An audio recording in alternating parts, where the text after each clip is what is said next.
Very warm welcome. शुभ प्रभात। आप सभी का बहुत बहुत स्वागत है। उम्मीद करता हूं आप सभी तक मेरी आवाज पहुंच रही है मॉर्निंग के इस प्रारंभ में। और मैं जैसे कि देख पा रहा हूं एक्साइटिंग चेहरे और डेफिनेटली एक ऐसा एक नई शुरुआत, एक नया दिन जिसमें हम अपने स्वास्थ्य को लेकर के एक नया प्रारंभ करने जा रहे हैं। अ, आप सभी का स्वागत है लिफ्ट 360 के इस खास प्रोग्राम में, मॉर्निंग के इस आरंभ में। ऑलरेडी इसका हम गट रीसेट फेज स्टार्ट कर चुके हैं और आज हम 8वें दिन पर पहुंच चुके हैं। मैं अगले कुछ ही क्षणों में आपको इसका एक रिकैप करा देता हूं कि हमने कौन कौन से अध्याय को कवर कर लिया है अभी तक। जैसे डे 1 में हमने इसका इंट्रोडक्शन जाना था और एग्जैक्टली डे 1 जिसमें हमने फिलॉसफी साइंसेस के बारे में जाना था, गट हेल्थ को लेकर के कैसे हमारे ऑप्टिमल हेल्थ को ये सपोर्ट करता है। साथ ही साथ हमने डे 2 में जाना था इम्पोर्टेंस ऑफ प्रॉपर न्यूट्रिशन के बारे में और हाइड्रेशन जो कि हमारे हेल्थ, गट हेल्थ को इनफैक्ट सपोर्ट करता है। साथ ही साथ हमने जाना था डे 3 में गट इन मोशन के बारे में। डे 4 में हमने जाना था इम्पोर्टेंस ऑफ प्रीबायोटिक के बारे में जो गट हेल्थ को सपोर्ट करते हैं। डे 5 में हमने जाना था कुछ हार्श रियलिटीज के बारे में, जैसे कि कैसे शुगर इंटेक ज्यादा, फैट इंटेक ज्यादा, प्रोसेस फूड या अल्कोहल या स्मोकिंग जो बॉडी पर एक बुरा प्रभाव डालते हैं और हमें इसके बारे में सजग रहने की जरूरत है। डे 6 में हमने जाना था अबाउट गट डाइट और डेफिनेटली क्या प्रायोरिटीज है हमारी और होनी भी चाहिए, जिसमें हमने डिफरेंसेस कंपैरिजन जाने थे प्लांट बेस्ड फूड और एनिमल बेस्ड फूड के बारे में। डे 7 में हमने जाना था रेनबो कनेक्शन, यानी कल जो हमने जाना था वो रेनबो कनेक्शंस के बारे में, कैसे हमारे फूड में बहुत सारे कलर्स के वेरिएशन हमारे लिए फायदेमंद हो सकते हैं, जहाँ पर आपको जानने को मिला था अबाउट द कनेक्शंस और with the respect to our gut health. और साथ ही साथ आज हम अपने 8वें अध्याय की तरफ में, 8वें दिन की तरफ में है, गट रीसेट फेज में, जहाँ पर हम जानेंगे अबाउट हैप्पी गट, हम जानेंगे अबाउट हैप्पी लाइफ और लेटेस्ट ब्रेक थ्रू के बारे में आज के हमारे स्पीकर्स के साथ में। तो मैं आपका फिर से यहाँ पर स्वागत करता हूँ। मेरा नाम अनमोल कुशवाहा है और आज के लिए मैं आपका होस्ट और दोस्त भी हूँ। तो आइए प्रोग्राम की शुरुआत करते हैं, आरंभ करते हैं। और इस प्रोग्राम को आगे लेके जाने के लिए मैं आज के फर्स्ट स्पीकर को बुलाना चाहूंगा और हमारे बीच मौजूद हैं डेफिनेटली आप सभी के डिजिटल अपलॉट के बीच में मैं कॉल करना चाहूंगा director in innovation sciences doctor Shyam ji को, जो हमारे पास बीच उपस्थित हैं। Sir, over to you. Very good morning. Thank you Anmol. सबको मेरी तरफ से नमस्कार। A very good morning to all of you. आज है एक वेरी इंटरेस्टिंग टॉपिक हमारे लिए, latest discovery in gut research and gut microbiome research. और हमें इसके बारे में जानकारी देने के लिए डॉक्टर तृषा बियगार है। डॉक्टर तृषा है हमारे एमए के क्लिनिकल फिजिशियन साइंटिस्ट हैं और ये आयुर्वेद में एमडी किए हैं। शी हैज बीन विद 13 साल से बहुत एक्सपीरियंस है आयुर्वेदा में। So I am very excited to have her here in this meeting. And उनका डिसीज एरियाज, अलग अलग डिसीज में उन्होंने काम किया है। पीसीओएस, डायबिटीज, लाइफस्टाइल कंडीशंस में सब वेरी एक्सपीरियंस है। तो इसके लिए मैं बहुत खुश हूँ कि आज डॉक्टर तुषा हमारे साथ हैं। लेकिन डॉक्टर तुषा आने के पहले मैं आपसे, मेरा आज का सोच है एक एक टॉपिक पर जो मैंने कवर किया था पिछले फ्यू दिनों में। मैंने आपको आपको बताया था कि जैसे कि हमारे गट माइक्रोबायोम और डिफरेंट ऑर्गन्स के बीच में कितना संबंध है। मैंने बताया था कि लिवर और gut microbiome, brain and gut microbiome. आज मैं और एक बात करना चाहता हूँ जो इम्यूनिटी है। इम्यूनिटी और गट माइक्रोबायोम का रिलेशनशिप, और इसके बारे में बहुत लिटरेचर है, साइंटिफिक नॉलेज आया हुआ है। लेकिन लास्ट आई थिंक 2-3 दिन पहले और एक रिसर्च आया था। मैं आपको उसके बारे में जरा थोड़ा थोड़ा इंफॉर्मेशन देना चाहता हूँ। तो एक ग्राउंड ब्रेकिंग डिस्कवरी है इसके जो हमें बताता है कि हम जिस इम्यूनिटी और गट माइक्रोबायोम का कितना गहरा रिलेशनशिप है। तो हमारा इम्यून सिस्टम का बड़ा हिस्सा आपको पता है कि हमारे गैस्ट्रो इंटेस्टाइनल ट्रैक्ट में होते हैं, हमारे गट में होता है। राइट, जो वही है जहां हमारा इम्यून सिस्टम का मेजॉरिटी रुका हुआ है। इसीलिए गट हेल्थ का स्टेट और स्थिति हमारे इम्यून फंक्शन को डीपली अफेक्ट करते हैं। एक नई स्टडी ने ये जो स्टडी दिखाया है कि कैसे मोनोसाइट्स, आपको पता है जब भी आप डॉक्टर के पास जाते हैं, उन्होंने आपका कंप्लीट ब्लड काउंट देते हैं, उसमें से एक है मोनोसाइट्स। लेकिन गट के अंदर भी एक मोनोसाइट्स है, वो व्हाइट ब्लड सेल्स बोलते हैं, white blood cells, monocytes white blood cells होते हैं। गट में मैक्रोफेजेस में ट्रांसफॉर्म होते हैं। तो पहले मोनोसाइट्स होते हैं और फिर मैक्रोफेजेस में ट्रांसफॉर्म होते हैं। ये मैक्रोफेजेस क्या करते हैं? ये हमारे सिपाही जो हार्मफुल सेल्स को खाकर हमें प्रोटेक्ट करते हैं, मैक्रोफेजेस। तो मोनोसाइट जरा सोने वाला व्यक्ति होते हैं, ज्यादा एक्टिव नहीं होते हैं, लेकिन ये जो मैक्रोफेजेस है वो है शक्तिमान। वो जो है शक्तिमान सिपाही, वो हमारा जी सिक्योरिटी कैसे है, खतरनाक जो आते हैं, सब वायरस बैक्टीरिया सब खाते हैं। तो उसके लिए, लेकिन वो कन्वर्शन बहुत इंपॉर्टेंट है। तो वो रिसर्च ने आज आज 2 दिन पहले बताया कि वो कैसे कन्वर्ट करते हैं। वो कन्वर्शन डिपेंड करते हैं ये बैक्टीरिया के ऊपर। हमारे गट बैक्टीरिया एटीपी नाम का मॉलिक्यूल प्रोड्यूस करते हैं। तो एटीपी क्या होते हैं? एटीपी हमारे सब टिश्यू में एक एनर्जी का काम करते हैं, वो हमको एनर्जी देते हैं। तो गट बैक्टीरिया भी एटीपी प्रोड्यूस करते हैं, लेकिन वो एटीपी किसके लिए प्रोड्यूस करते हैं? एटीपी प्रोड्यूस करते हैं ताकि वो कन्वर्ट करो मोनोसाइट्स को मैक्रोफेज कर। तो एटीपी सिग्नल करते हैं वो सेल्स को, फिर भाई साहब ये जो मोनोसाइट्स है इनको सब मैक्रोफेजेस में कन्वर्ट करो, हमारे इसका इम्यूनिटी बढ़ा दो। तो इसके लिए ये केमिकल बहुत इंपॉर्टेंट है। सो ये एकदम एक वेरी न्यू इंफॉर्मेशन है आपके लिए कि तो जिस केमिकल का एटीपी का बहुत इंपॉर्टेंट रोल है। तो लेकिन और एक बात है कि जो ये मैक्रोफेजेस में जब कन्वर्ट होते हैं, ये हमारे बॉडी में बहुत मैक्रोफेजेस है, लेकिन ये मैक्रोफेजेस अलग होते हैं क्योंकि ये मैक्रोफेजेस में बहुत ताकत है, इसका एनर्जी बहुत है। तो ये मैक्रोफेजेस एक्टिव है, तो वायरस और बैक्टीरिया खाने के लिए बहुत इंपॉर्टेंट है। तो ये है मेरा आज का सोच टीम। तो चलिए हम हमारे गट को डेवलप करें, हमारे गट को सपोर्ट करें। तो इसके लिए ये 10 दिन हमको बहुत इंपॉर्टेंट है। तो please support our gut with great food, great healthy diet, and you will be doing great in this healthy weight program. Thank you everyone. Dr. Trusha, please आ जाइए मंच पर। Thank you so much, Dr. Sham.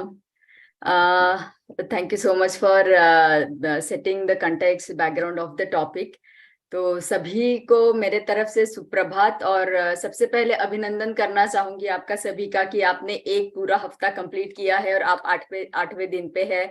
और अनमोल ने जैसे बताया कि एक session को आपने एक सत्र को कैसे समझा है, उसको इम्प्लीमेंट किया है अपने आप के ऊपर, अपने हर एक टिप को इम्प्लीमेंट करके रोज आप उसको फॉलो कर रहे हो।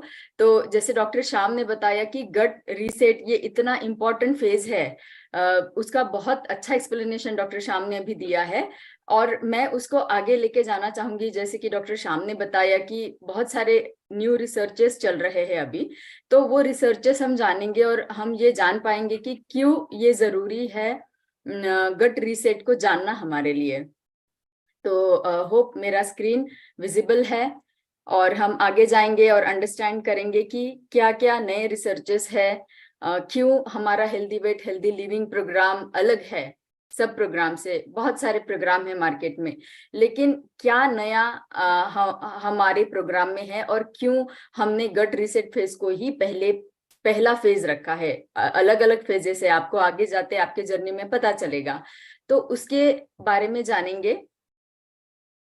आप देख पा रहे हो स्क्रीन पे, जैसे डॉक्टर श्याम ने बताया कि हमारे आंतों में, इंटेस्टाइन के अंदर बहुत ही पावरफुल माइक्रोबायोम्स है, जो कि उनमें बहुत पावरफुल शक्तिमान है। वो डॉक्टर श्याम ने बताया कि कोई भी तरीके का इन्फेक्शन आए उसको कम कर सकता है। उसी के साथ साथ ये सच्ची में कितना इफेक्टिव है, ये सही में कितना इफेक्टिव है, ये जानने के लिए एक संशोधन किया गया। तो संशोधन किया था एक्सपेरिमेंटल एनिमल, जो आप माइस देख पा रहे हो। तो संशोधन में उन्होंने 3 सामान्य वजन वाले माइस लिया। उन माइस के पहले जो एक्सपेरिमेंटल एनिमल था उसमें उन्होंने जो माइक्रोबायोम मतलब हमारे आंतों के अंदर एक स्पेसिफिक रेशो में जो गट माइक्रोबायोम जो फ्रेंडली माइक्रोबायोम रहते हैं, फ्रेंडली ऑर्गेनिजम्स रहते हैं हमारे इसमें, बैक्टीरियाज हम जिनको बोलते हैं, वो नॉर्मल वाले वजन के एक्सपेरिमेंटल नॉर्मल वाले माइस से लेके एक्सपेरिमेंटल वाले माइस में उन्होंने इम्प्लांट किया। इम्प्लांट करने के बाद में उनको पता चला कि जितना पहला वजन था इसका भी वजन उतना ही रहा, वो नहीं बढ़ा। बाद में उन्होंने ये ट्राई किया कि एक नॉर्मल वाले चूहे में एक चूहा जिसका वजन ज्यादा हो उसका आंतों के अंदर का माइक्रोबायोम को नॉर्मल चूहे के अंदर डाला, तो उनको एक्सपेरिमेंट के संशोधन के एंड में ये पता चला कि वो जो नॉर्मल वजन वाला चूहा था उसका वजन ज्यादा बढ़ गया। फिर तीसरा उन्होंने ये एक्सपेरिमेंट किया कि एक कम वजन वाला चूहा लिया और एक्सपेरिमेंटल वाला नॉर्मल वेट वाला चूहा था, तो कम वजन वाले चूहे का माइक्रोबायोम को नॉर्मल वजन वाले चूहे में डाला, तो उनको फाइंडिंग ये पता चला कि नॉर्मल वजन वाले चूहे का वजन कम हो गया। तो इससे हमें क्या पता चलता है, ये सोचने पे मजबूर करता है ना हमें कि अच्छा, जो गट के अंदर कुछ बैक्टीरियाज है जो कि फ्रेंडली बैक्टीरिया है, उसका इतना बड़ा रोल रह सकता है क्या कि वो हमारा वजन कम या ज्यादा भी कर सकता है। तो ये इस संशोधन से सिद्ध हुआ है। ये संशोधन दिखाने का ये एक ही मात्र पर्पस था कि हमें सबको पता चले कि ये कितना इंपॉर्टेंट रहता है। एक गट माइक्रोबायोम जो छोटे छोटे ऑर्गेनिजम्स है, जो हमारे फ्रेंड्स है, उनको अगर आप नरिश करोगे तो वो हमें वजन घटा भी सकते हैं, बढ़ा भी सकते हैं, हमारे हेल्थ को मेंटेन भी रख सकते हैं। तो आप इसको ये समझ सकते हो कि शरीर रूपी जो वृक्ष है हमारा, उसकी जड़ें जो है वो आंतों के अंदर है। तो जितना आंतों का गट माइक्रोबायोम को आप स्ट्रांग बनाओगे, जैसे डॉक्टर श्याम ने बताया कि वो पावरफुल शक्तिमान को जितना आप शक्ति दोगे, उतना ज्यादा जो शरीर रूपी वृक्ष है वो ज्यादा लंबा दिनों तक चलता जाएगा, तो लाइफ स्पैन बढ़ेगा हमारा।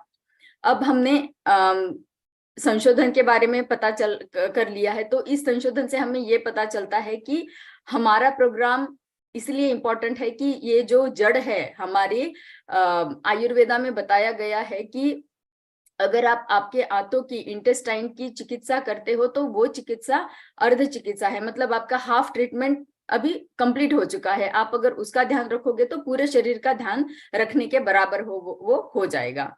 तो इसीलिए हमने गट रीसेट को इतना ज्यादा महत्व दिया है, और वो हमारा पहला फेज है पूरे वेट मैनेजमेंट जर्नी का, और ये प्रोग्राम का बहुत ही डिफरेंशिएटिंग फैक्टर है बाकी प्रोग्राम्स को अगर हम कंपेयर करते हैं तो। अब जानेंगे कि क्या होता है शरीर में जब हम जो गट फ्रेंडली माइक्रोबायोटास है या बैक्टीरियाज है उनके साथ में क्या होता है। तो हम सभी को पता है कि हमारा एमवे का फाइबर कॉम्बिनेशन है जो हम कंज्यूम करते हैं डेली, और उसका क्या फायदा होता है। जैसे डाइटरी फाइबर अगर हम कंज्यूम करते हैं तो वो हमारे वो प्रीबायोटिक करके काम करता है। प्रीबायोटिक मतलब जो गट के फ्रेंडली माइक्रोबायोटा है, जो बैक्टीरियाज है, उनके लिए वो फूड के जैसा काम करता है। तो बैक्टीरियाज उनको खाते हैं वो फाइबर को, और खाने के बाद में उसको फर्मेंटेशन करते हैं। तो जो माइक्रोबायोटा है वो उसको फर्मेंट करने की एक्शन में बहुत सारी चीजें डेवलप होती है। उसमें से एक बहुत ही इंपॉर्टेंट जो बाय प्रोडक्ट हम बताएंगे या उसका जो प्रोडक्शन है उसको हम माइक्रोबायोटा बताते हैं। उसका नाम है शॉर्ट चेन फैटी एसिड। अब हमें इस माइक्रोबायोटा डिराइव्ड मेटाबोलाइट्स को जानना क्यों जरूरी है। इसको शॉर्ट चेन फैटी एसिड हम इसलिए बताते हैं क्योंकि इसका हमारे हेल्थ में छोटे छोटे एस्पेक्ट्स, जैसे डॉक्टर श्याम ने बताया कि हमारे आंतों के जो बैक्टीरियाज है उसका डायरेक्ट कनेक्शन है गट के साथ, गट का ब्रेन के साथ में, ब्रेन का लीवर के साथ में। इतना ही नहीं, आपके स्किन कंडीशन के साथ में भी और इम्यूनिटी के साथ में भी इसका उतना ही गहरा संबंध है। तो इसीलिए ये साइंस हमें जानना बहुत जरूरी है कि जब हम कोई भी चीज खाते हैं कोई लिक्विड हम पीते हैं उसका डायरेक्ट इफेक्ट हमारे गट माइक्रोबायोम के डेवलपमेंट में या उसके इम्बैलेंस में इफेक्ट होता है। तो जब हम फास्ट फूड खाते हैं तो माइक्रोबायोटा को डेवलप होने के लिए ज्यादा चांस नहीं मिलता है। तो इसीलिए हमें इन सब चीजों का ध्यान रखना जरूरी है, ये साइंस जानना जरूरी है। अब ऑलरेडी डॉक्टर श्याम ने बताया था कि ये क्या क्या करते हैं जो माइक्रोबायोटा डिराइव्ड मेटाबोलाइट्स रहते हैं, शॉर्ट चेन फैटी एसिड जो हमने बताए हैं, तो वो क्या करते हैं। ये सबसे पहले जैसे मैंने बताया कि जो हमारे गट के फ्रेंडली बैक्टीरियाज है उनका एक रेशो है, उस रेशो को मेंटेन रखना, उसको बैलेंस रखने का काम ये short chain fatty acid microbiota derived metabolites करते हैं।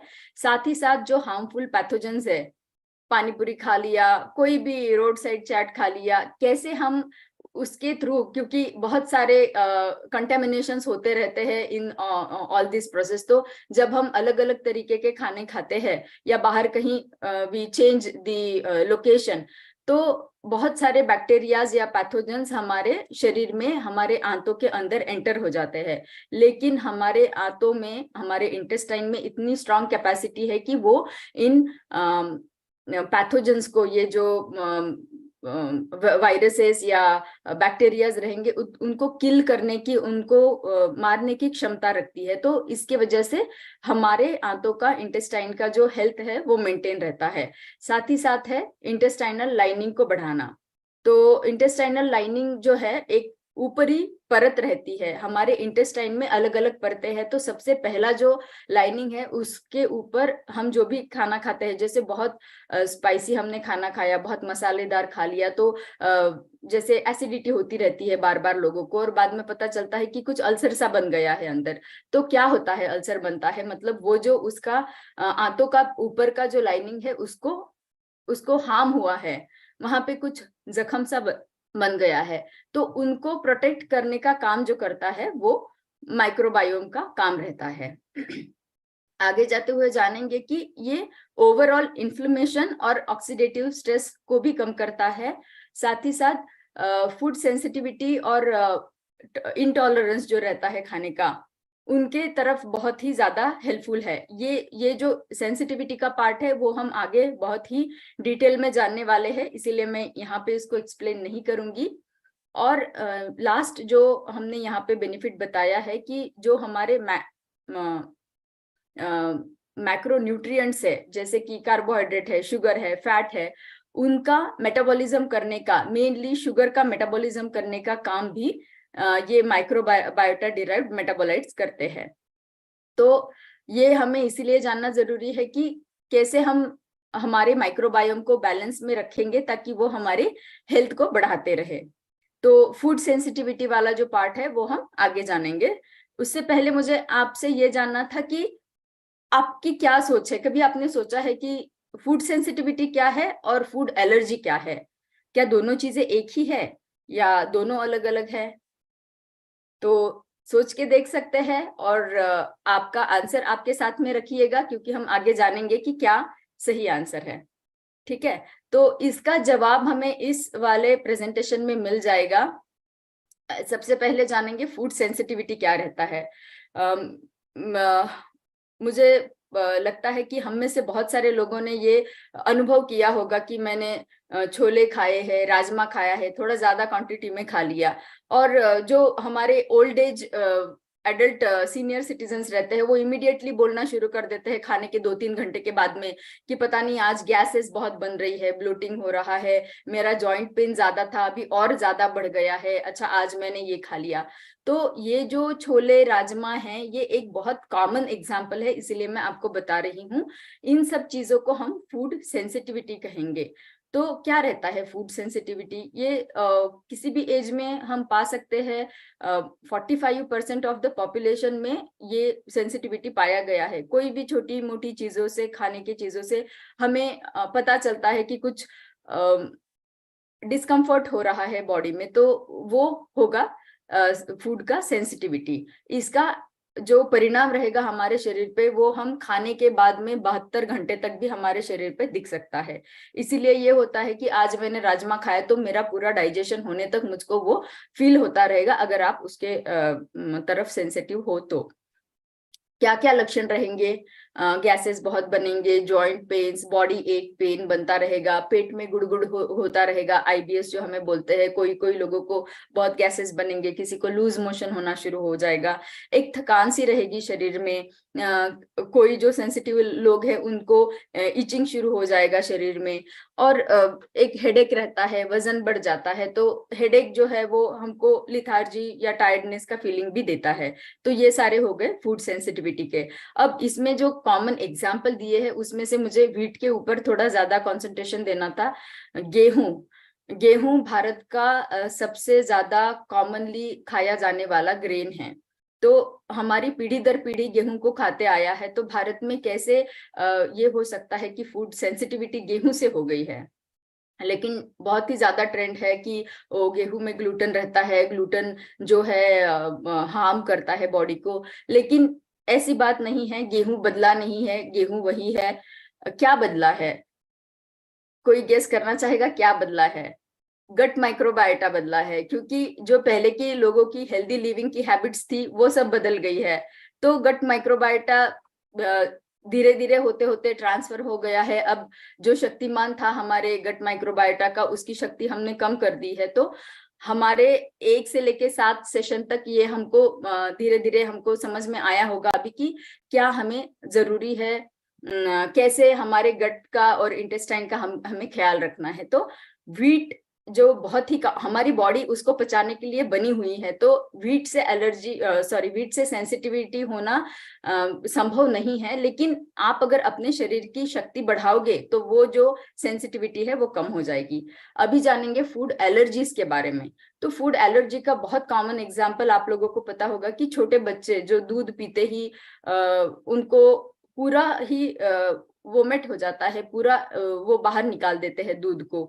तो वो उनकी एलर्जी है जो कि बचपन से ही उनमें पाई जाती है। और 6 से 8% बच्चे जो है उनको कोई ना कोई चीजों की एलर्जी रहती है। तो जैसे हमने जाना कि फूड सेंसिटिविटी में कुछ छोटे मोटे लक्षण देखे जाते हैं लेकिन वो सीवियर नहीं हो जाता है।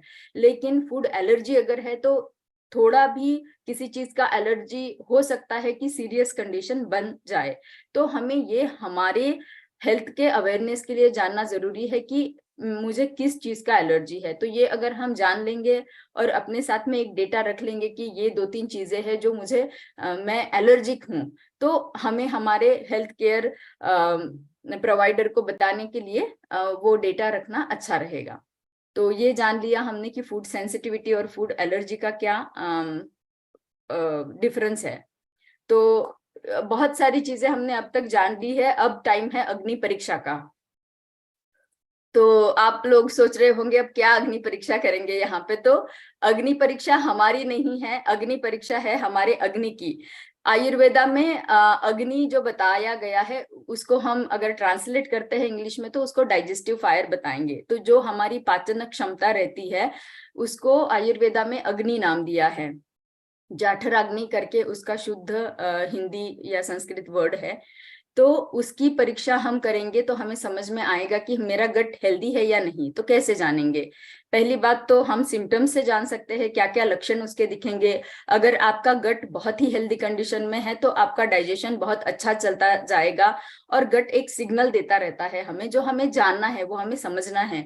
लेकिन बहुत भागा दौड़ की जिंदगी में हम ध्यान नहीं दे पाते हैं कि कोई सिग्नल छोटे छोटे आ रहे हैं, उसको हम इग्नोर करते हैं। लेकिन अगर डाइजेशन सही हो रहा है, कोई ब्लोटिंग नहीं हो रहा है, कोई एसिड बेल्चिंग नहीं हो रहा है और हेडेक नहीं हो रहा है, ये सारे आपको लक्षण दिखाएंगे कि आपका डाइजेशन सही चल रहा है, आपको आपके टाइम पे भूख लग रही है। 2 चीजें रहती है, लोग खाना खाते हैं क्योंकि 1 बज गया है, मेरा लंच टाइम है, मैं खाना खाता हूँ, भूख नहीं है। दूसरे लोग रहते हैं कि 1 बजे ना बजे पेट बराबर घंटी बजा देता है कि भूख लग गई है। तो आप अगर दूसरे वाले कैटेगरी में हैं तो आप समझ लो कि आपका गट हेल्दी है। बाद में क्या क्या दूसरा लक्षण है? एनर्जी। बहुत एनर्जेटिक रहोगे आप, आपको शारीरिक तौर पे एनर्जेटिक फील होगा, मतलब बहुत ही मस्त रहोगे आप। और मानसिक तौर पे एक स्वस्थता का अनुभव रहेगा। ये लक्षण है गट के। जैसे फॉर एग्जांपल बताऊंगी, कॉन्स्टिपेशन है किसी को, पेट साफ नहीं हुआ है, दिन भर आप खुश रह पाओगे क्या? वो माइंड वहीं पे डाइवर्ट हुआ रहता है। तो ये है गट अनहेल्दी होने का लक्षण। तीसरी बात है इम्यूनिटी। जैसे डॉक्टर श्याम ने बहुत अच्छे से एक्सप्लेन किया है, तो मैं इसके ऊपर ज्यादा टाइम नहीं लूंगी। टॉलरेंस टू फूड, जैसे मैंने बताया कि व्हीट है, राजमा है, ये हमारे बहुत ही पीढ़ी दर पीढ़ी आए हुए चीजें हैं, तो इनसे हमें सेंसिटिविटी नहीं होनी चाहिए।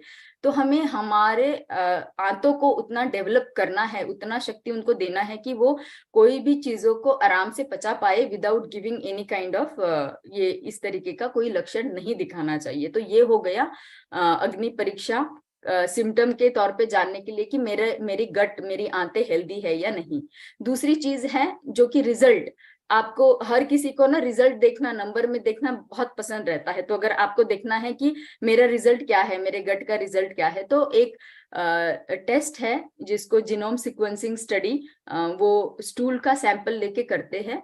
अगर आपको वो करानी है तो आप करा के जान सकते हो कि आपके गट का स्टेटस क्या है, ये हेल्दी है, अनहेल्दी है, या उसको डेवलप करने की जरूरत है। तो ये हो गई हमारी अग्नि परीक्षा। आगे जाएंगे पर्सनलाइजेशन। पर्सनलाइजेशन, जैसे हम सबको पता है कि हम सारे लोग अलग अलग हैं, हमारे एक दूसरे से चेहरे नहीं मिलते हैं। समझ लो कोई ट्विंस है, लेकिन ट्विंस लोगों में भी उनकी शक्लों में थोड़ा बहुत चेंज रहता है, उनके फिंगरप्रिंट्स में चेंज रहता है। तो ये एक पर्सनलाइजेशन इसलिए बता रही हूँ कि हर एक प्रकृति आयुर्वेदा के हिसाब से भी अलग अलग है, और हर एक प्रकृति का अपना अपना तरीका रहता है चीजों को एक्सेप्ट करने का, शरीर में आत्मसात करने का। अगर आप उसको एक जैसा ही ट्रीटमेंट दोगे तो मुझे दिया हुआ रेमेडीज हर किसी को अप्लाई नहीं होगा। यही ब्यूटी है जब हम होलिस्टिक वे में जाते हैं एंड कन्वेंशनल वे में जाते हैं कि एक ही मेडिसिन सबको नहीं अप्लाई हो पाएगी, उसी तरीके से एक ही चीज सब पे अप्लाई नहीं होगी, इसीलिए पर्सनलाइजेशन की जरूरत है।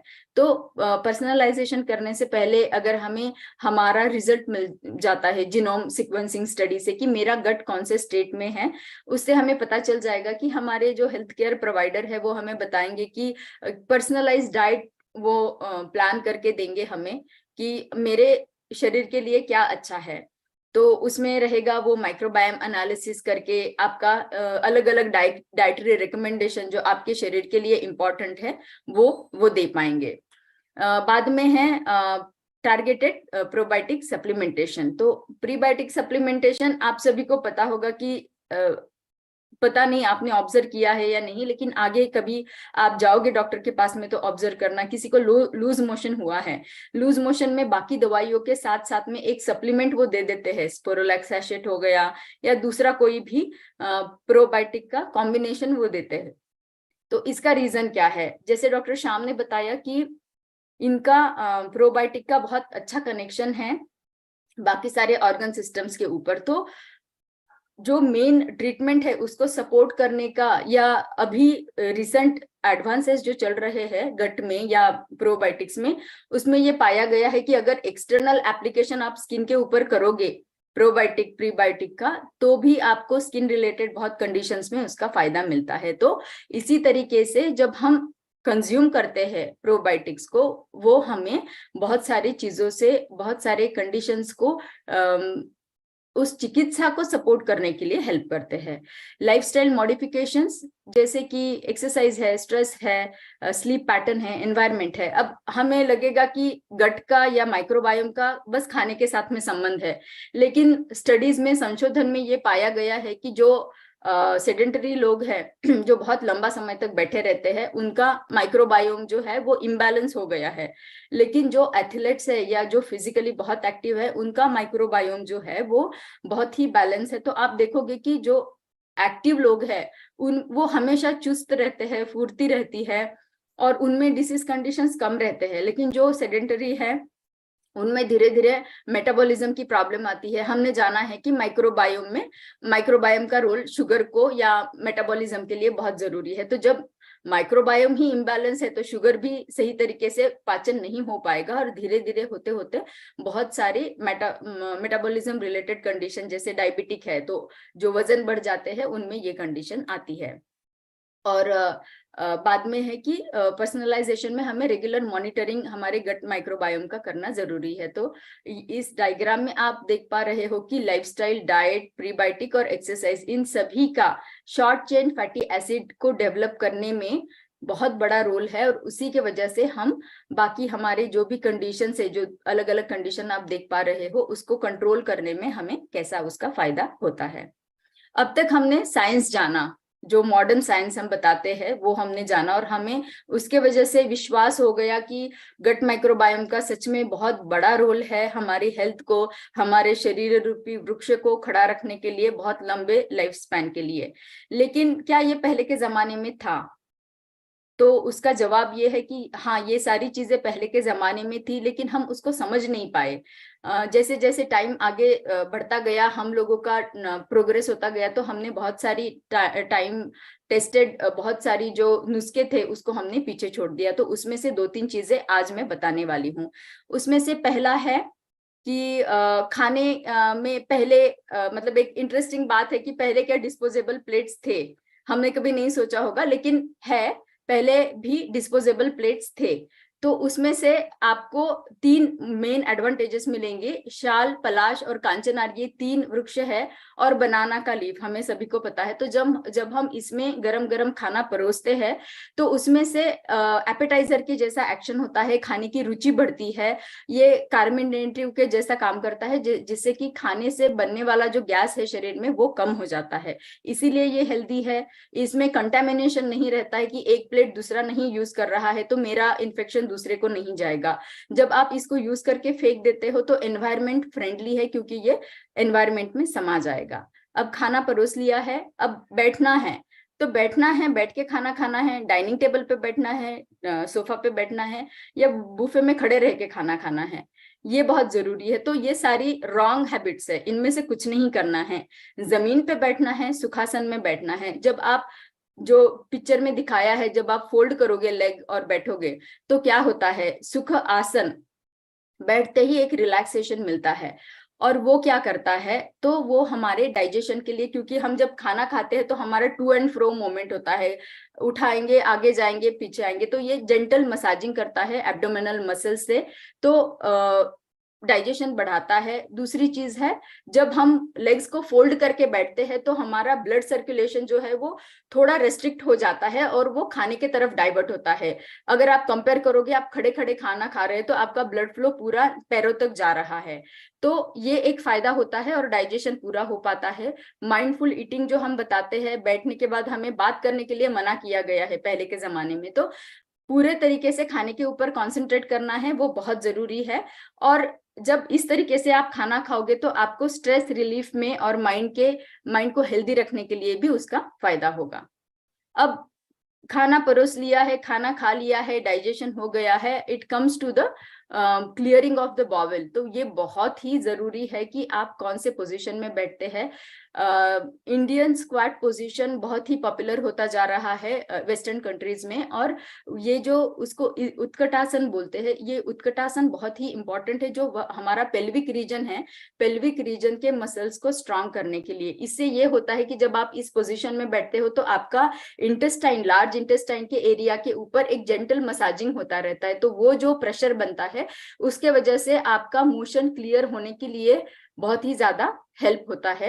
इससे ब्लड फ्लो बढ़ता है, आपके कैलोरीज बर्न होते हैं। आपको लगेगा कैलोरीज कैसे बर्न होते हैं, तो ये थोड़ा डिफिकल्ट आसन है। तो जब आप बैठते हो तो पेल्विक रीजन के जो मसल है उनको काम ज्यादा मिलता है, तो उससे भी कैलोरीज बर्न होने का काम ज्यादा हो जाता है, और हमारा कोऑर्डिनेशन बढ़ता है, क्योंकि बहुत सारे लोगों को उनके पैरों के मसल्स को आदत नहीं रहती है, तो वो क्या हो जाता है कि जब वो इस आसन में बैठते हैं तो वो बैलेंस नहीं कर पाते हैं, उनको दर्द होना शुरू हो जाता है। तो कोऑर्डिनेशन भी बढ़ाने का काम करता है, कंसंट्रेशन भी बढ़ाने का काम करता है। तो ये स्क्वाट पोजीशन बहुत इंपॉर्टेंट है हमें, अगर बावेल्स को कंप्लीटली क्लियर करना है। जब बावेल्स पूरा क्लियर होगा तो ही माइक्रोबायोम को नया वेराइटीज डेवलप करने के लिए हेल्प होगा। तो इसी के साथ में हमारा आज का सत्र मैं समाप्त करती हूँ। आपको एक इंटरेस्टिंग एक्टिविटी देके जाना चाहती हूँ कि आप भी आपका ट्रेंडी कोई भी रेसिपी है जो आपके फैमिली में चलता आया है पहले से, तो दादी माँ के बहुत सारे नुस्खे हम लोगों को पता रहते हैं, उनमें से कोई एक निकाल के आप हमारे साथ में वो रेसिपी शेयर करिएगा फाइबर के साथ में, ताकि हम भी उसको इम्प्लीमेंट कर पाए और हमारा नॉलेज बढ़ा पाए। तो आप सभी को all the best for rest of your journey, और thank you so much for listening. Over to you Anmol. Alright, great. Thank you so much, doctor Trisha. और पार्टिसिपेंट्स, मुझे लगता है कि आप सब लोगों ने आज वाकई बहुत कुछ जाना होगा आज के इस अध्याय में, इस 8वें दिन में। इनफैक्ट मुझे भी बहुत कुछ जानने को मिला। It's always a great learning. आज डॉक्टर श्याम ने हमें बताया किस प्रकार हमारे जो जी सिक्योरिटी है, यानी कि हमारा मोनोसाइट, हम कैसे इसको और बेहतर बना सकते हैं। और डेफिनेटली इस पूरी प्रक्रिया में डेफिनेटली हमारा जो गट हेल्थ है वो सपोर्टेड रहेगा। और जी सिक्योरिटी का उन्होंने फंक्शन भी बताया, कैसे वो एटीपी रिलीज करता है और कन्वर्ट करता है मोनोसाइट को, ताकि हमारी इम्यूनिटी और बेहतर हो सके। राइट, जैसे कहा जाता है 70% इम्यूनिटी कनेक्टेड है हमारे गट के साथ में।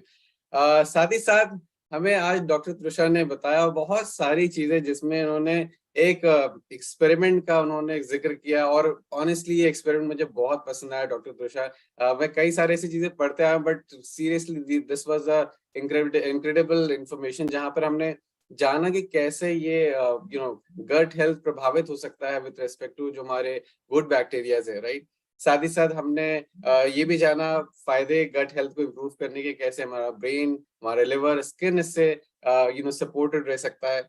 माइक्रोबायोम के बहुत सारे रोल्स को हमने जाने। साथ ही साथ हमने डिफरेंस जाना कि फूड एलर्जीज क्या है और फूड सेंसिटिविटी में अंतर क्या है, जो हम कहीं ना कहीं भूल जाते हैं। और हमें लगता है कि खाने से हमें बदलाव मिल रहा है, बट एक्चुअली हमारे गट के माइक्रोबायोम में बदलाव आया है। साथ ही साथ हमने आज अग्नि परीक्षा के बारे में जाना, जो कि बहुत जरूरी है हमारे लिए जानना समझना, और इसमें कैसे हम इसको बेहतर बना सकते हैं। पर्सनलाइजेशन के बारे में हमने जाना, और सुखासन और स्क्वेटिंग यानी कि उत्कटासन के बारे में भी हमने जाना। एंड डेफिनेटली मत भूलिएगा आज की एक्टिविटी ऑफ द डे जो डॉक्टर त्रिशा ने आपसे शेयर किया है। सो बहुत सारी लर्निंग है। राइट, सो आइए आगे के हम नेक्स्ट भाग की तरफ चलते हैं। और नेक्स्ट जो भाग हमारे लिए बहुत जरूरी है, राइट, हमारे पिलर्स ऑफ ऑप्टिमल हेल्थ में हमें फिजिकली एक्टिव रखने में हमारी फिजिकल एक्टिविटीज का एक बहुत बड़ा रोल है, और गट हेल्थ को सपोर्ट करने में हमारे फिजिकल एक्टिविटीज और मदद करेंगे। और इस भाग को आगे लेके जाने के लिए हम आइए आगे चलते हैं। और हमारे बीच मीनल जी मौजूद हैं। Let us here about from her, जानते हैं उनसे फिजिकल एक्टिविटीज के बारे में, कैसे हम अपने गट हेल्थ को और फर्दर सपोर्ट कर सकते हैं अपने नेक्स्ट भाग में। Thank you Anmol. Good morning everyone. A very warm welcome to today's session. और आज हम सब आसन खड़े होके करने वाले हैं, तो आप मेरे साथ के खड़े हो जाइए। ग्रेट। तो सबसे पहले कुछ वार्म अप मूव्स करेंगे। वार्म अप मूव्स के बाद हम कुछ आसन भी करेंगे।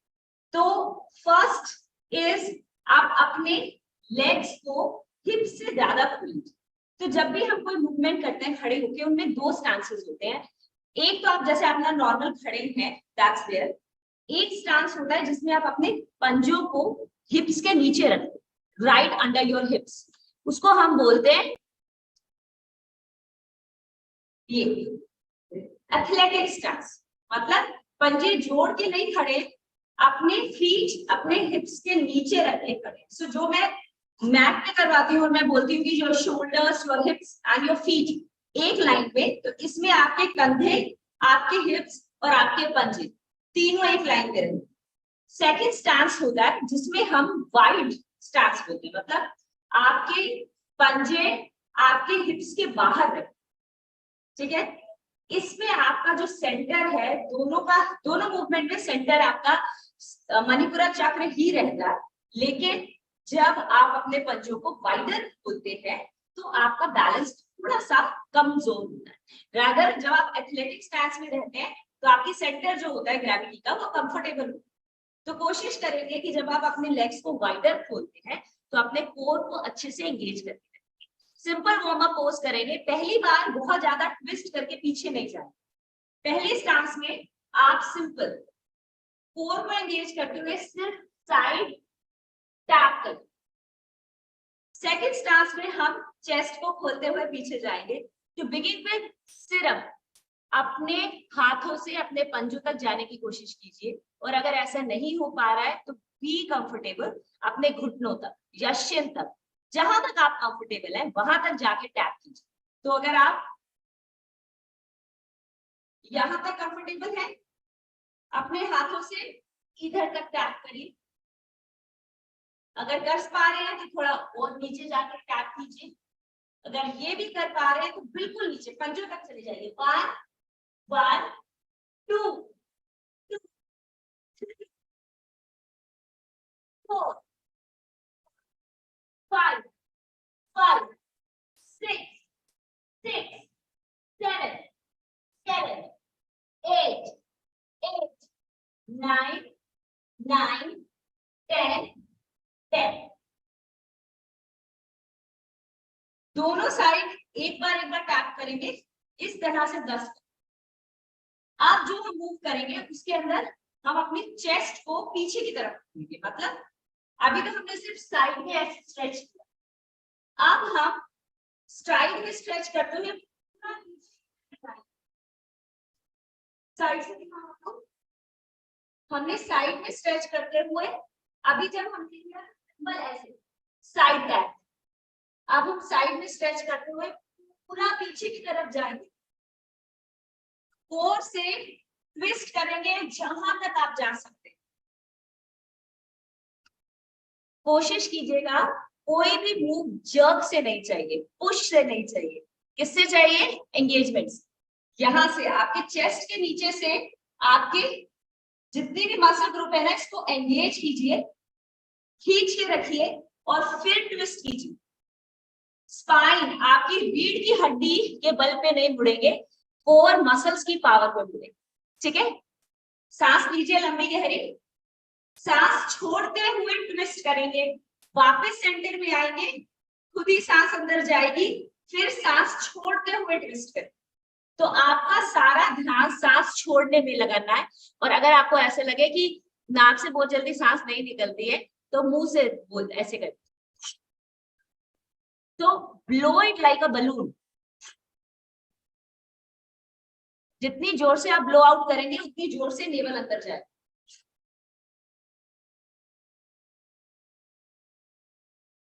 दोनों साइड रेडी, ट्विस्ट करेंगे पूरा। मैं साइड से दिखाती हूँ सो दैट आप अंडरस्टैंड करें कि मैं किस तरह से आपको चेस्ट खोलने को कह रही हूँ। अपने कंफर्टेबल रेंज में रहिएगा, बहुत ज्यादा पुश मत कीजिएगा अगर आपसे कंफर्टेबल नहीं हो। पहला स्टांस बरकरार, तो 1 पूरा पीछे की तरफ, 2 पूरा पीछे की तरफ जाएंगे, 3 and 3 स्पाइन को लेंथन करेंगे पूरा पीछे की तरफ, 3 4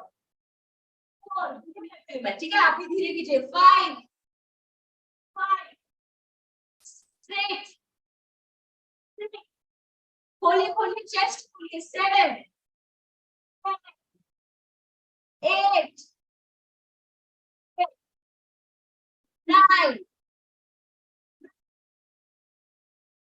10। वापस,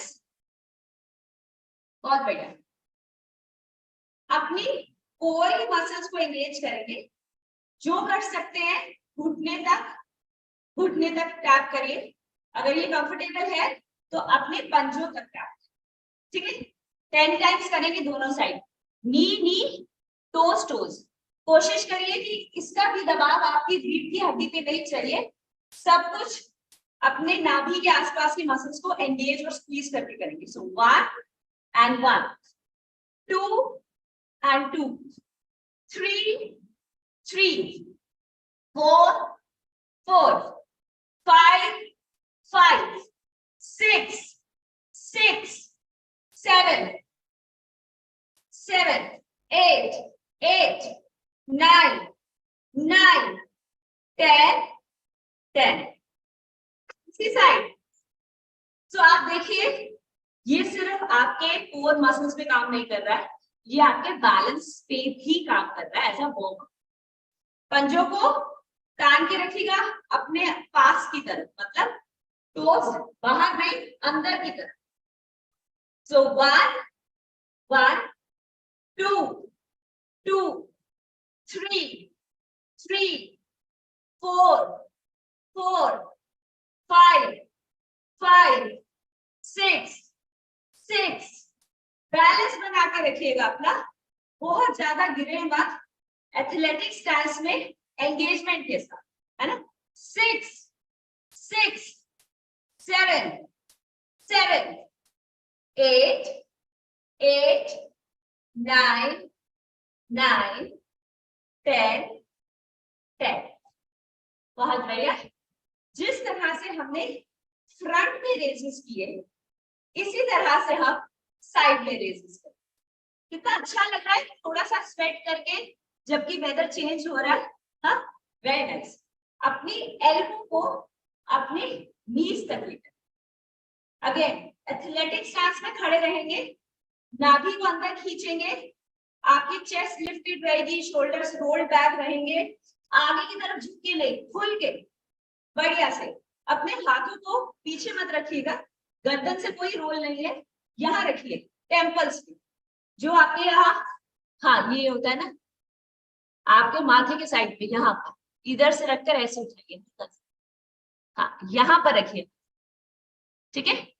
अब स्क्वीज करते हुए साइड में, सो 1 2 3 4 5 6 7 8। दोनों हाथ और नी दोनों हिलेंगे। ऐसा नहीं है कि ये यहाँ पर हो गया और आप बस नी उठा रहे हैं। अपने हाथों को और नी को, ये आपको पूरा क्रैश करना है, मतलब ये भी ऊपर गया, यहां से ऑब्लिक्स पूरा खींचा, नाभि पूरी अंदर गई, ये भी ये भी ये भी ये भी, मतलब यहाँ पर भी स्ट्रेच आएगा खींचता हुआ, फिर वापस स्क्वीज। जब यहाँ पर आपने स्क्वीज किया तो यहाँ पर भी स्ट्रेच आएगा, ठीक है। सो ये सिर्फ ऐसी मूवमेंट नहीं है, आप मूव करके ऊपर नीचे 3 4 5 6 7 8 9 10 10 1 2 3 4। स्ट्रेच कीजिए। अगर आपको मूव समझ नहीं आ रही है, ऐसे एक चेयर लीजिए, सपोर्ट कीजिए अपने हाथ को।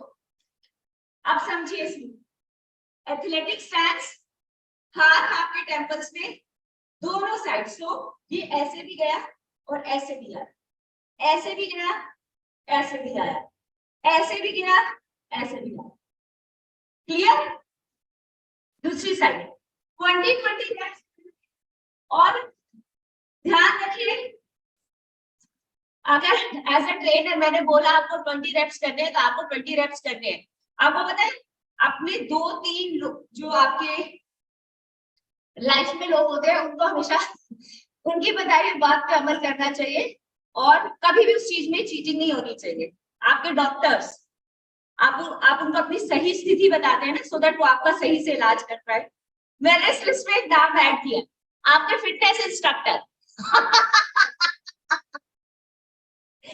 सो अगर आपका फिटनेस इंस्ट्रक्टर आपको बोल रहा है 20 रेप्स करने हैं तो 20 रेप्स ही करने हैं, जल्दी से खत्म करिएगा। ऐसा नहीं कि ओ 15 हो गए, मैंने तो एक्सरसाइज शिफ्ट कर ली, 15 हो गए, चलो चलो 15। अपने 20 रेप्स कंप्लीट कीजिएगा सब। अरे दूसरी साइड स्टार्ट कर, एथलेटिक स्टांस, नाभि अंदर खींच के बॉडी होल्ड यहाँ कर लीजिए, ठीक है, हाथों को ऊपर। सो दोनों साइड मुझे ओब्लिक्स और नाभि मतलब कोर सब एंगेज चाहिए और दोनों साइड से एंगेजमेंट चाहिए। सो 1 2 3 4 5 6 7 8 9 10 10 9 8 7 6 5 4 3 2 चेंज। ठीक है, आए अब हम आसन करते हैं। तो सबसे पहले हम करेंगे ताड़ आसन, ठीक है। कहीं पर भी दिन में कितनी बार भी कर सकते हैं, आपकी सारी एनर्जीज रेगुलेट करता है ये। कोशिश करके अपने अगर आपने सॉक्स या शूज उतारे तो आप उतार सकते हैं बैलेंस के लिए। ताड़ासन करने से पहले आपको मैं काफ रेजेस करवाती हूँ। आपको पता है आपके जो काफ होता है, काफ मसल होता है, उसमें पावर होती है पूरी बॉडी में अगेन लिम्फेटिक फ्लूइड को पुश करने की और सर्कुलेशन को इनिशिएट करने। अपने पंजों पे खड़े हो जाएंगे पूरा खींच के, हल्का सा नीचे जाएंगे फिर ऊपर, हल्का सा नीचे जाएंगे फिर ऊपर, हल्का सा नीचे जाएंगे फिर ऊपर। अपनी एड़ी को जमीन पे नहीं लगाना है, ठीक है। जब ऐसा लग जाए ना कि अब तो बिल्कुल क्रैम्प आ गया और काफ मसल जकड़ गया है, तब। नहीं तो 20 रेप्स करेंगे सीधा और फिर 20 रेप्स करेंगे एक टांग को दूसरी टांग पे मोड़। बहुत सिंपल है, बहुत इफेक्टिव। जितनी बार दिन में टाइम मिले ना आपको, अपनी चेयर्स पे बैठ के या खड़े होके तो आप देख लीजिए। पहला सिंपल करेंगे ऐसे, ठीक है। दूसरे में क्रॉस करेंगे अपने नी को, एक अपने लेग को अपने नी के पीछे, फिर ऊपर, फिर नीचे, फिर ऊपर, फिर नीचे। दिन में ऑफिस में हो तो भी कर सकते हो ऐसे। आपकी हील को रेस करेंगे। ये जो काफ मसल्स हैं, ये मैं सुमो स्टैंस में हूं, ऐसे भी कर सकते, ठीक है। दिन में कम से कम 100 होने चाहिए, ठीक है। आज से सिखाया है ना, तो फिटनेस इंस्ट्रक्टर हाँ अभी सिखाया था 100 काफ रेजेस दिन में करने ही है, कैसे भी कीजिए। अगर ऐसा याद आए ओ आज तो किया ही नहीं, फटाफट रात को कर लीजिए। हाँ, very good, let's go.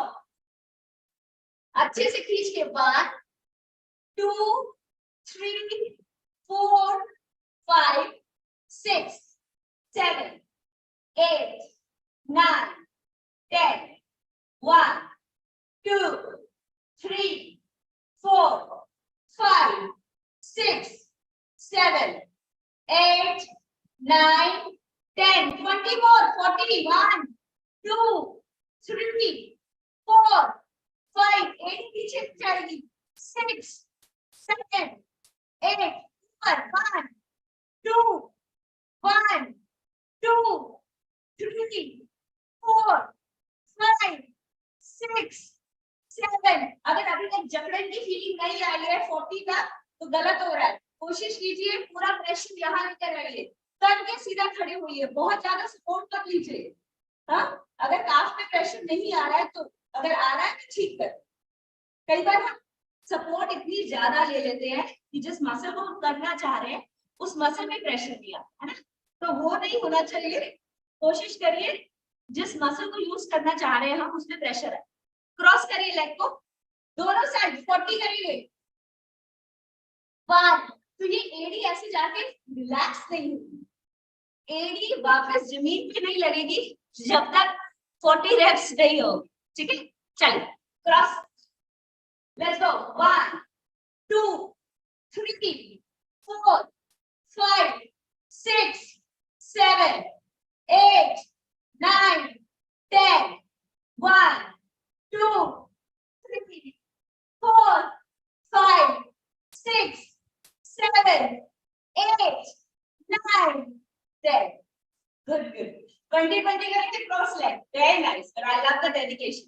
To the other side, squeeze करेंगे, पूरे अच्छे से तान के खड़े होंगे, झुक कर नहीं, सीधा ऊपर। 1 2 3 4 5 6 7 8 9 10 1 2 3 4 5 6 7 9 10। Yes. Feel है ना? Exactly this. आइए अब करते हैं ताड़ासन। अब ताड़ासन करने में मजा आता। बहुत बार ताड़ासन में लोग पंजों को छोड़ के भी रखते हैं। आप मेरे साथ अपने पंजों को अपने हिप्स के नीचे रखें, ठीक है। ताड़ासन में थोड़ी देर खड़े होने के बाद हम आगे और पीछे चलेंगे, दोनों को, एड़ियों पे भी पंजों पे। लंबी गहरी सांस, नाभि को अंदर की तरफ खींचिएगा जब आप सांस को छोड़ देंगे, लेकिन सांस को छोड़ने के बाद भी कंटिन्यूअस सांस लेनी है, सांस को रोक कर अपनी पोजीशन को होल्ड नहीं करना। हाँ, लंबी गहरी सांस अंदर, सांस छोड़िए, खींचिए अपने आप को ऊपर, तान दीजिए लंबा, पूरा ऊपर, ताना हुआ शरीर, पंजे उठे हुए अच्छे से खींचिए,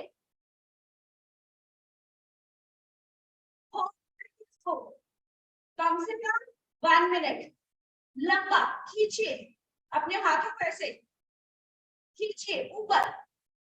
1, वैसे मैंने टाइमर लगाया, ठीक है। अब पंजों में चलेंगे 1 मिनट, ठीक है, पंजों में चलेंगे आगे, पीछे जाइए, पीछे जाइए बिना मुड़े,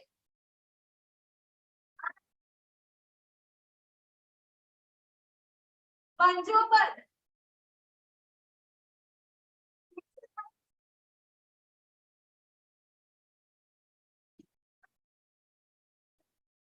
कम से कम 10,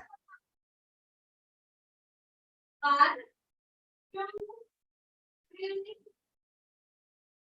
5, 6, 7, 8, 9, 1, 2,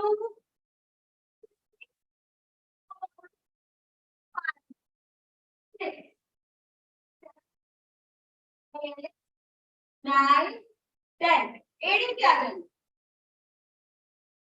1, 2, 3, 4।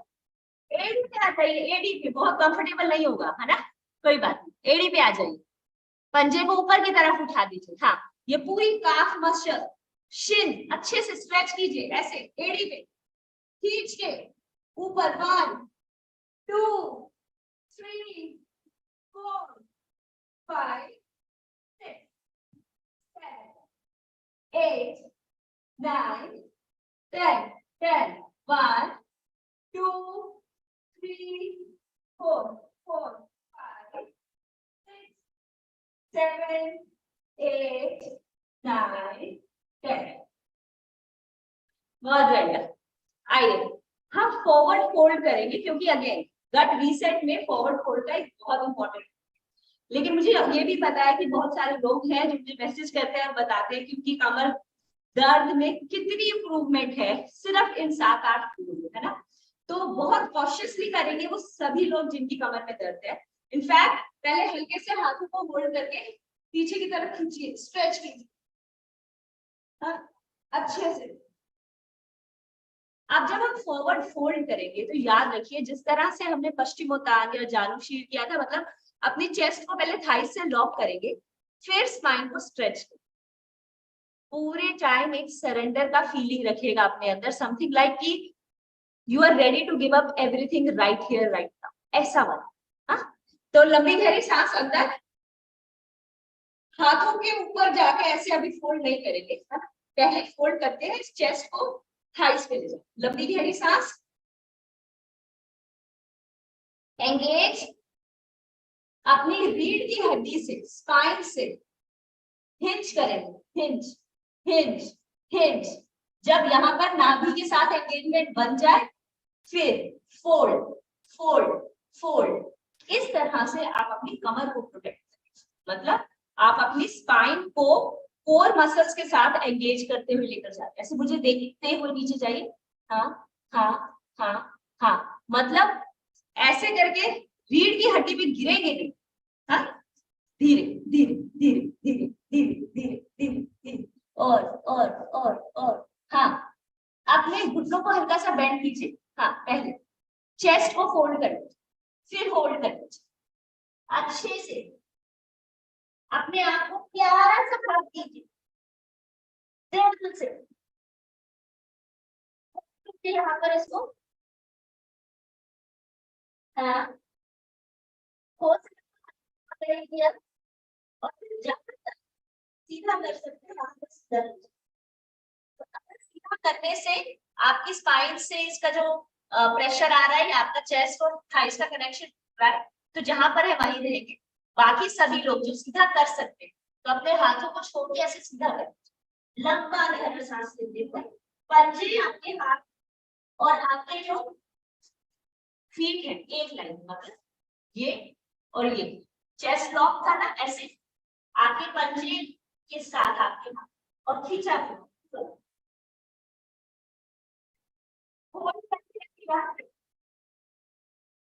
लंबी गहरी सांस, नाभि के साथ स्क्वीज करते हुए लंबी गहरी सांस खींचते हुए, फिर धीरे से वापस ऊपर आएंगे जैसे हम ऊपर आते।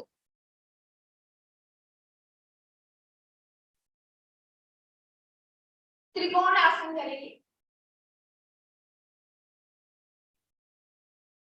अपने पंजों को बाहर की तरफ, थोड़ा सा आगे की तरफ, लंबी गहरी सांस, सांस छोड़ते हुए नीचे। कोशिश करेंगे कि जब आप नीचे आ रहे हैं तो आप आगे की तरफ, पीछे की तरफ कहीं पर भी नहीं झुके। अभी हमने जितना कोर कंट्रोल किया है ना, बहुत इजी होगा आपको त्रिकोण आसन करना। बस साइड में साइड में साइड में स्ट्रेच करते हुए सीधा नीचे। अगर कर सकते हैं तो अपने हाथों की जो ये फिंगर्स हैं उसको देखिए ऊपर।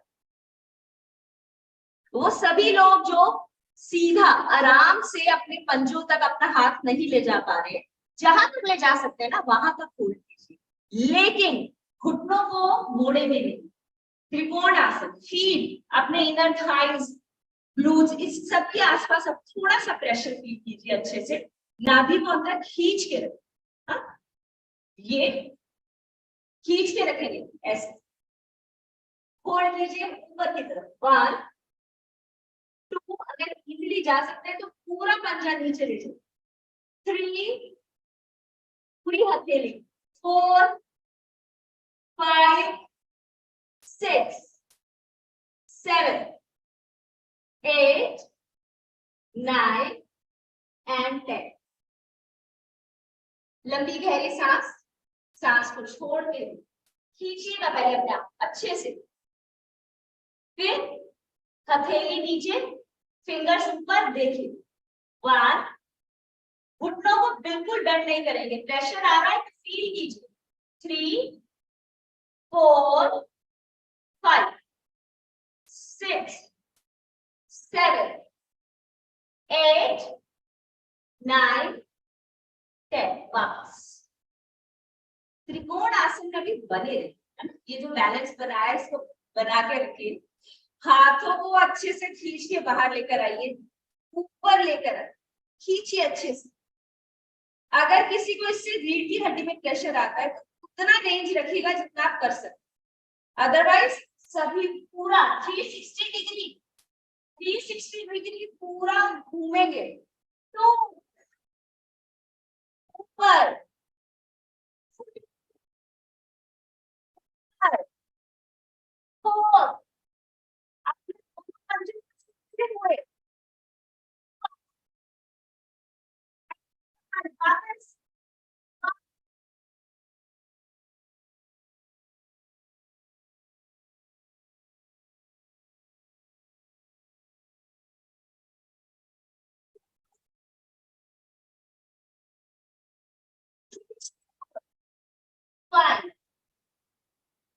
और वापस।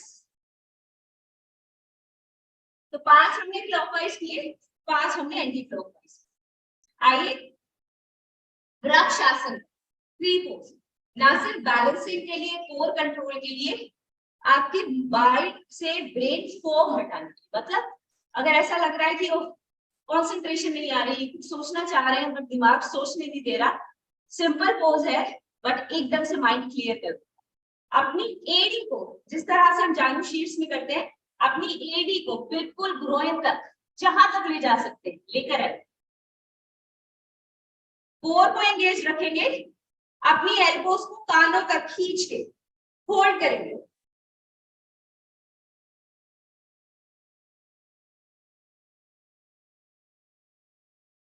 वृक्षासन के साथ बात करना थोड़ा मुश्किल है आपको थोड़ा कॉन्सेंट्रेट करना पड़ता है ना, बट कोशिश कीजिए किसी एक चीज को देखने की जिससे आपकी कॉन्सेंट्रेशन हो, इनफैक्ट एक बहुत ही इजी हैक है, अपनी जीभ को अपने तालुका पे लगाइए ऊपर, फिर कोशिश कीजिए। बहुत बढ़िया, बहुत बढ़िया, खींच के रखिए, खींच के। अगर किसी की लेगिंग स्लिपली है, बिकॉज मुझे ऐसा फील हो रहा है, वो स्लिप कर रहा है आपका पंजा नीचे, तो कोई बात नहीं, आप आगे की तरफ भी रख सकते धीरे से। वैसे तो 2-3 बार प्रैक्टिस करते हैं, फिर चैलेंज करेंगे कि कौन कितना लंबा वृक्षासन। दूसरी साइड भी करेंगे, लंबा गहरा सांस भरते हुए। मैं ये कह रही थी कि अगर ऐसा आपका लेगिंग है और ऐसे स्लिप होगा तो कोशिश करके ऊपर की तरफ पंजे को ऐसे रखना और फिर ऊपर की तरफ स्ट्रेच करना। लास्ट एक्सरसाइज, लास्ट, इसके बाद लंबी गहरी सांस, स्क्वीज और फिर अच्छे से लेंथ। जहां तक ले जा सकते हैं खींचिए। आइए ब्रीद आउट करते हैं। ब्रीद आउट करने के लिए हम खड़े हुए ही स्ट्रेच करेंगे। आप अपने दोनों हाथों से एल्बोस को प्रेस कीजिए। बहुत बढ़िया। अपने दोनों हाथों को सर के पीछे लेकर जाके अच्छे से स्ट्रेच कीजिए पीछे की तरफ। लंबी गहरी सांस और सांस को छोड़ते हुए, जिस तरह से हम काउ एंड कैट स्ट्रेच करते हैं। लंबी गहरी सांस और सांस को छोड़ते हुए, लंबी गहरी सांस, सांस को छोड़ते हुए। दोनों हाथों को पीछे की तरफ खींचेंगे अच्छे से। अगर आप कर सकते हैं, डिजी फील नहीं होता है, तो पीछे की तरफ स्ट्रेच।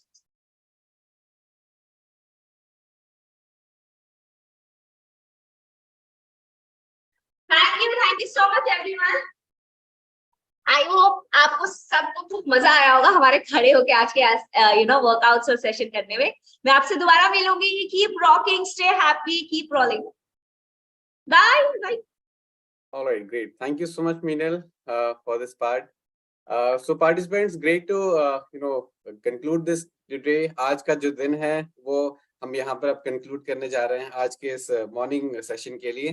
तो आज हमने बहुत कुछ जाना with respect to gut health के लिए क्या जरूरी है, और मैं आप सब लोग से अनुरोध करूंगा कि जो भी जानकारी आप सब लोगों ने आज हासिल करी हैं, आज आपने जो जानकारियां आपने सीखी हैं, उसे जरूर इम्प्लीमेंट करिए, उसको अपने जीवन में आप जरूर शामिल करिए।